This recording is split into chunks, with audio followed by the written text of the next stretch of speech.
Hey everybody, have a really fun episode for you today with an awesome member of the natural bodybuilding community. Enjoyed my conversation with Dr. Margaret. We did have an issue with her camera, so unfortunately there's no video on her end. Anyway, enjoy the episode. All right, folks, we are live with chiropractic, bodybuilding, corgi owning, saxophone playing extraordinaire, Dr. Margaret.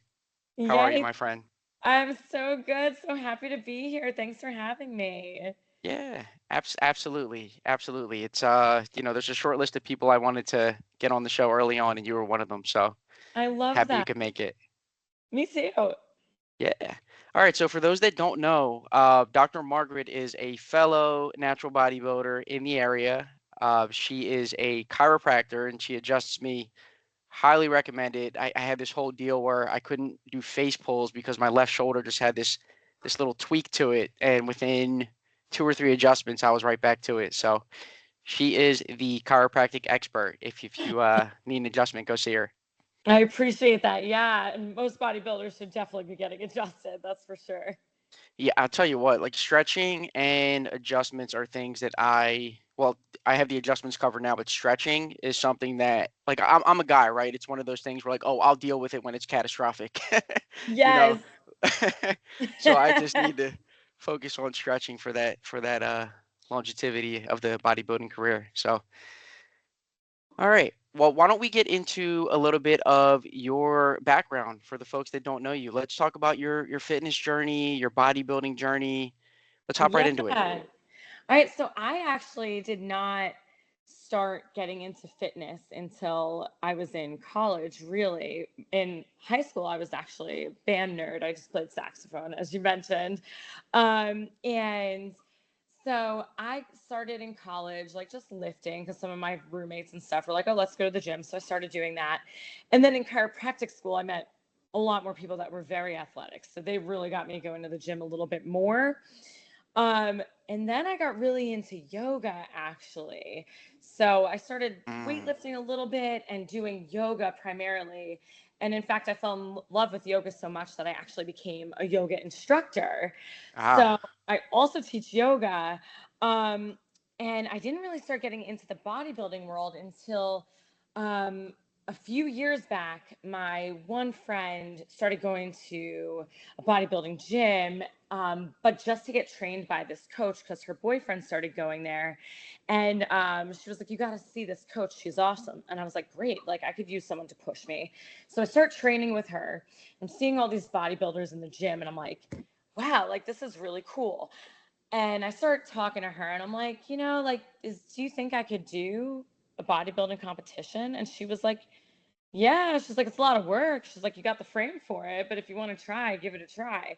And I was like, all right. So that year I was turning 35 and I was like, I can really challenge myself in my body. Like, let's see what I can do. So I was like, once I turned 35, I was like, let me jump right into a prep. So that's Mm. how that happened. And I fell in love with it. Yeah. Okay. So you started at 35. I think that's something that's important for folks to know. When you're a Yeah. natural bodybuilder, you have a lot more runway in your career. Like folks that are enhanced, I feel like if you didn't reach the mountaintop by 35, good luck. You know, you had your shot. Nice.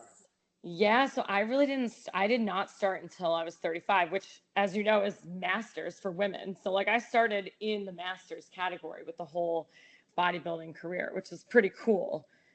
Yeah, you know what? I did a show back in May, and the guy that won bodybuilding, I think he was 52. That's outstanding. Yeah. Yeah, and there were, Thing. I think there were 8 or 9 guys on stage with him. It wasn't like one of those shows where three people show up. You know, what I Yeah. mean, there were like nine, like really fit people on stage, and he won it. So That's amazing. yeah. All right, now, okay, 35. You decide that you're going to go for it and compete. So what Yes. was your first prep like? You said you fell in love with it. I feel like a lot of people don't have that experience and they actually don't finish their first prep and actually step on Yeah. stage. So what was that experience like for you? So I actually really loved, so I'm someone that like I love like having a goal and like getting to that point.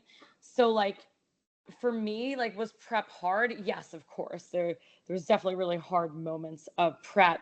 However, I really loved it in that seeing the progress week after week and seeing all the changes that came along with it was just outstanding for me.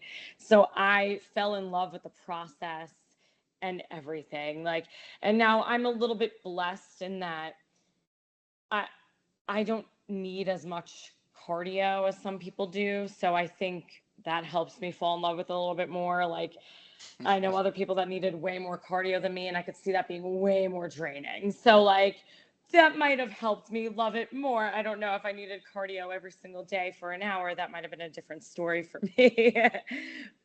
Yeah, I can't stand cardio. So as you know, I Right. have I have a gym out here in Oaks, and I literally have like 3 pieces of cardio in here.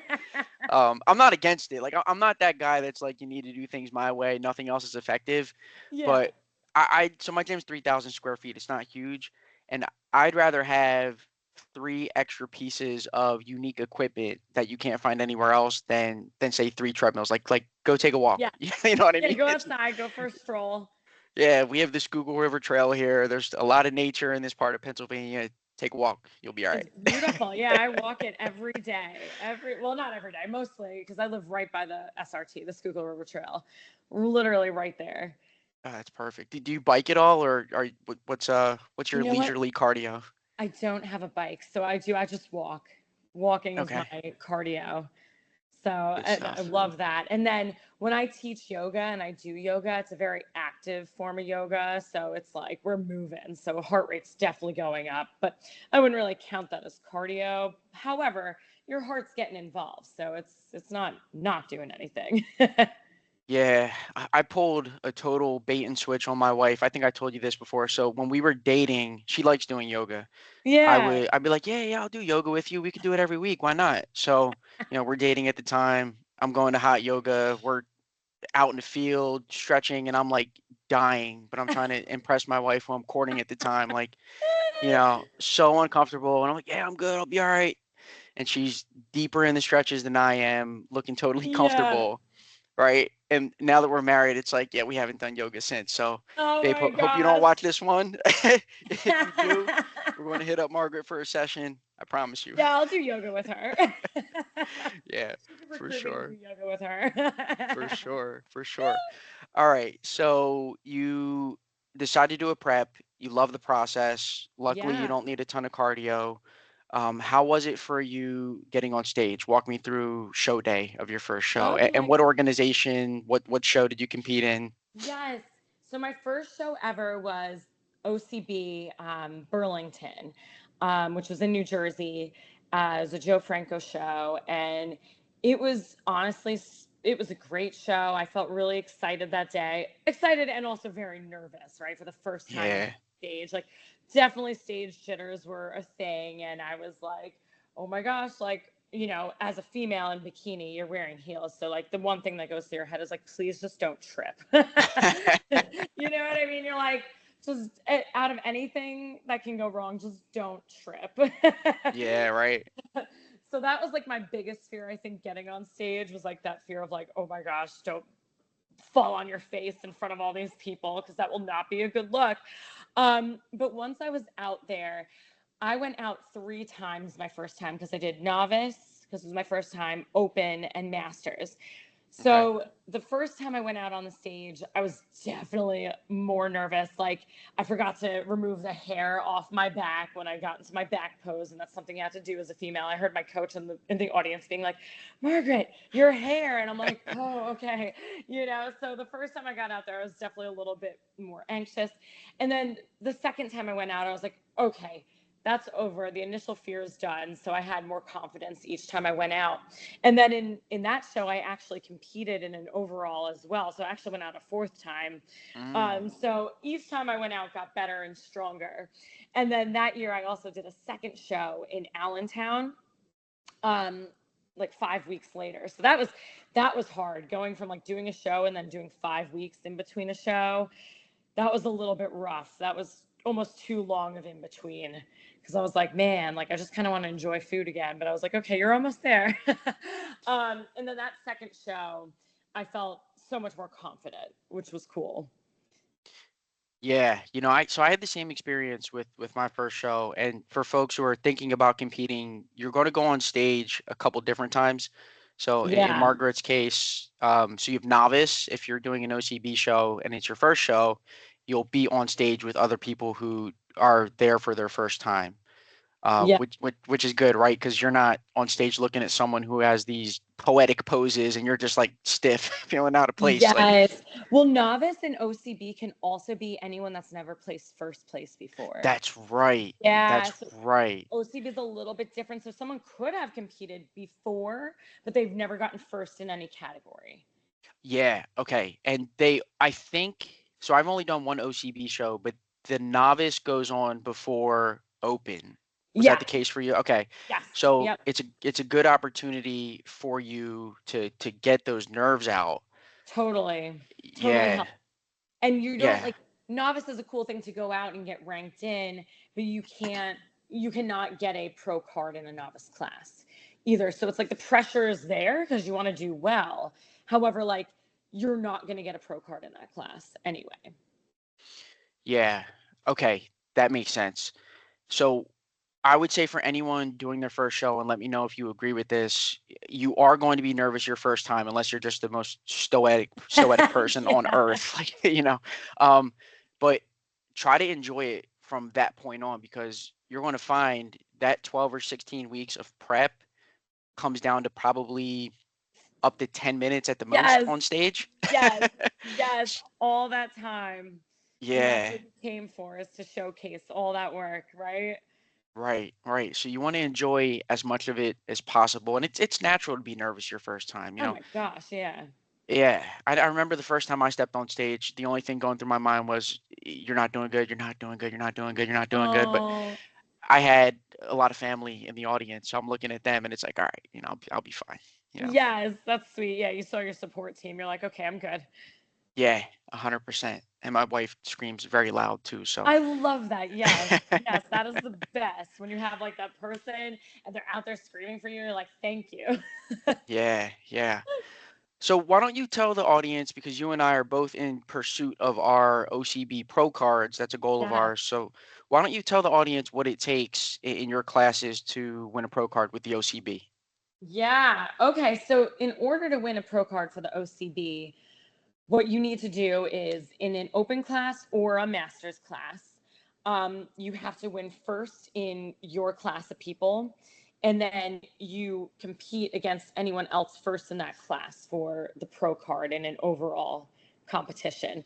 And both years that I competed, I was this close each time. So I like both years I was in competition for the overall and I just missed it, which is Mm, crazy. However, it keeps you going for that goal. And it's good because then I'm going to build more. Now, bikini, what they're looking for is sometimes a little bit confusing because I've gotten all different sorts of feedback from different shows. Now, I've done 4 shows total, 2 last year and 2 this year.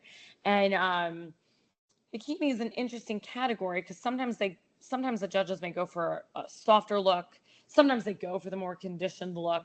The way my body gets during prep is I definitely get more conditioned looking, and I think that's just my body type and my build. When I lean out, like I just look very muscular. right. um, yeah, so what it will take for me to really obtain that, I think if I want to stay in bikini, there are thoughts of me trying figure. However, I don't think my back is wide enough for figure. Okay. Um, but to get to that pro level in bikini, my next goal is after this build, I'm going to build for at least a year this time before I do a cut. Um, is I definitely need to just make sure that my legs are always bigger. Legs and glutes always need to be as big as they can for bikini. And then my game plan with my coach is going to be, we're going to have a show date in mind where that's where she gets me as lean as possible for the stage. And then we're going to pick out a show like maybe 4 or 5 weeks prior to that, which would technically only probably, I'd usually do a 16-week prep. So it'd only Okay. be like 11 weeks in or 12 weeks in.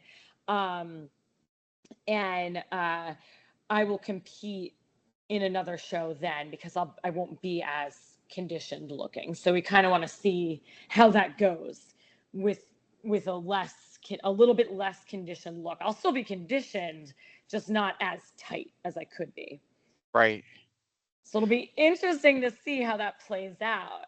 But I want that pro card so badly, because it gets so close 2 years in a row. I'm like, man, like, what the heck? But my coach also told me, she said that if I'd gotten a pro card this year, that she was going to have me take a year off to build so that before I got on the pro stage. So I'm like, maybe it worked out that way on purpose, so that I just continue to build.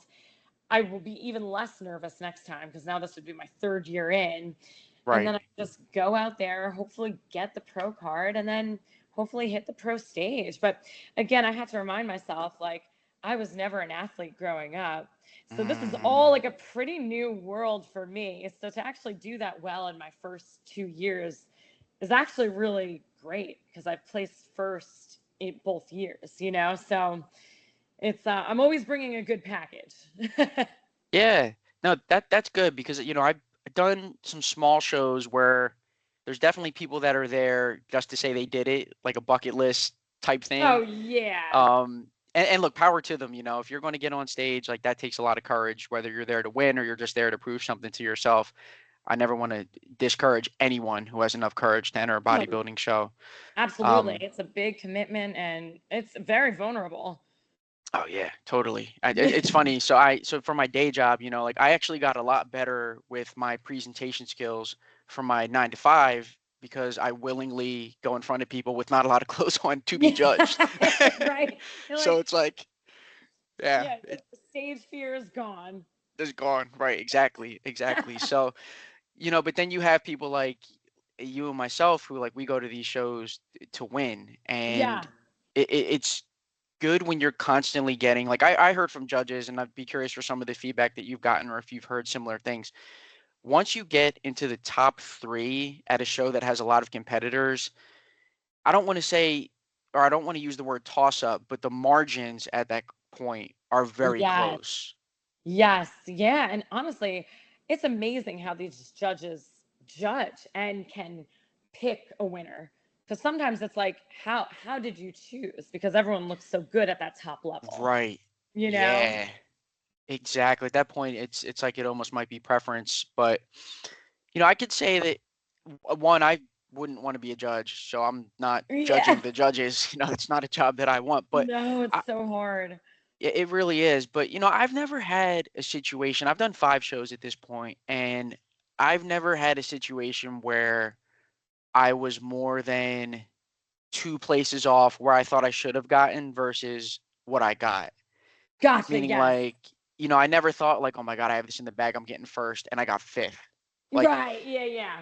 at this last OCB show I did, another shout out to Joe Franco. Joe Franco was the head judge and a really nice guy who I met. Bruce Glenny was the So nice. promoter.